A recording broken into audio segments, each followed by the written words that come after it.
3 idées reçues sur le couple. Bonjour à tous, je suis Jessica Pirbet. Si vous ne me connaissez pas encore, je vous souhaite la bienvenue sur cette chaîne. Je suis sexothérapeute et coach en sexualité et j'accompagne les couples à retrouver la joie, l'harmonie, la complicité et la passion dans le couple, même après plusieurs années. Et surtout d'ailleurs après plusieurs années. Alors, je vois beaucoup de personnes qui sont en couple et qui voient leur relation se terminer. Des personnes qui sont en couple au bout de quelques mois, ça se termine.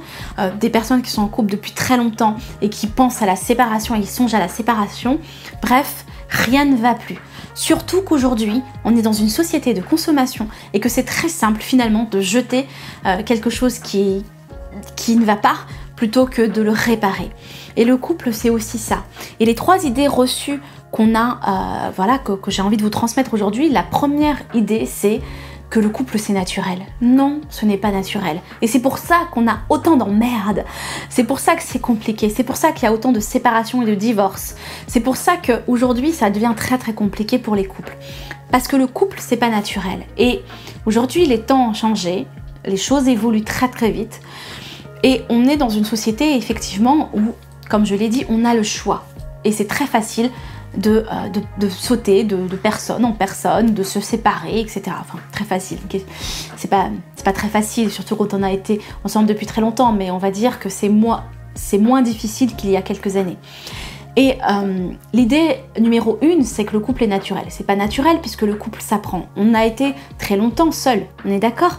Depuis qu'on est bébé, on a été éduqué, mais on nous a pas appris à aimer. On ne nous a pas appris à écouter, on ne nous a pas appris à dialoguer avec un partenaire.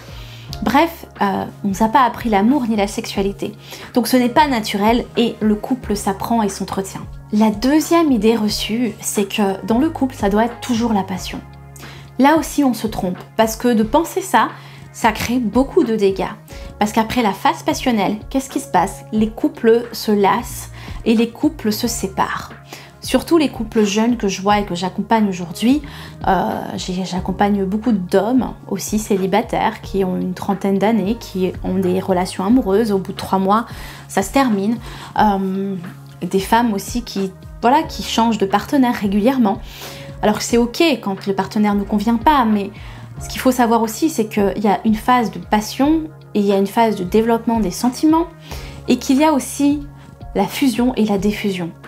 Dans le couple, on fusionne, c'est l'harmonie, c'est l'alchimie, c'est la passion. Et puis, à un moment donné, ça défusionne. On prend notre autonomie, on évolue parallèlement, on n'est pas scotché l'un à l'autre. Et quand cette phase-là, généralement, elle arrive, quand on n'est pas scotché à l'autre, quand on reprend un peu son autonomie, beaucoup de couples s'inquiètent et se séparent à ce moment-là. Mais l'idée, c'est de comprendre que ça fusionne, ça défusionne, ça fusionne, ça défusionne. C'est comme un cycle. Donc l'idée c'est vraiment de se dire, ok, quand je comprends ça, je comprends aussi les vagues dans le couple, je comprends les cycles dans le couple, je comprends qu'après la fusion, il y a la défusion, et quand il y a la défusion, on refusionne. Bien évidemment, on a souvent les outils aussi pour refusionner si on sent qu'on défusionne trop.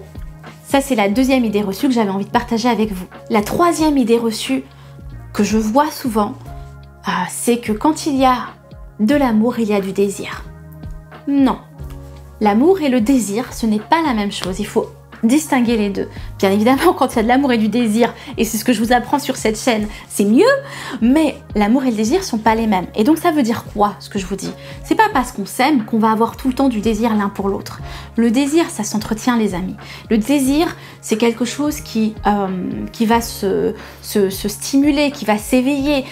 C'est important, et c'est d'ailleurs pour ça que je vous transmets sur cette chaîne YouTube beaucoup de choses sur la sexualité, beaucoup d'outils, les positions, les scénarios, l'imaginaire érotique, les fantasmes, les massages, le tantra, tout ce que je vous transmets quoi. Pourquoi? Parce que le désir, ça s'entretient et je vois trop de couples qui confondent les deux et qui se laissent aller en roue libre et qui ne l'entretiennent pas et qui finalement se retrouvent dans une routine, dans une mécanique sexuelle, qui perdent le goût à la sexualité. Bien évidemment, quand c'est mécanique, bah c'est chiant, donc on a moins envie de le faire. S'il y a une nouvelle série Netflix qui vient de sortir, bah parfois on se dit que c'est plus excitant. Donc c'est ça vraiment de faire attention à ces choses-là. Si vous avez envie d'entretenir la flamme dans le couple ou de commencer une relation avec des bases saines, si vous commencez une relation tout juste, alors je vous invite à prendre mon mini-programme qui est gratuit, qui s'appelle Love Empowerment, pour accompagner les couples à s'épanouir dans leur vie amoureuse, à se connecter, à retrouver l'harmonie, à construire la complicité et à mettre le feu dans le lit. Voilà, je vous invite à prendre tout ça, c'est dans la description de la vidéo et vous pouvez aussi le retrouver dans le petit i sur le côté en cliquant voilà, juste au-dessus. À tout de suite!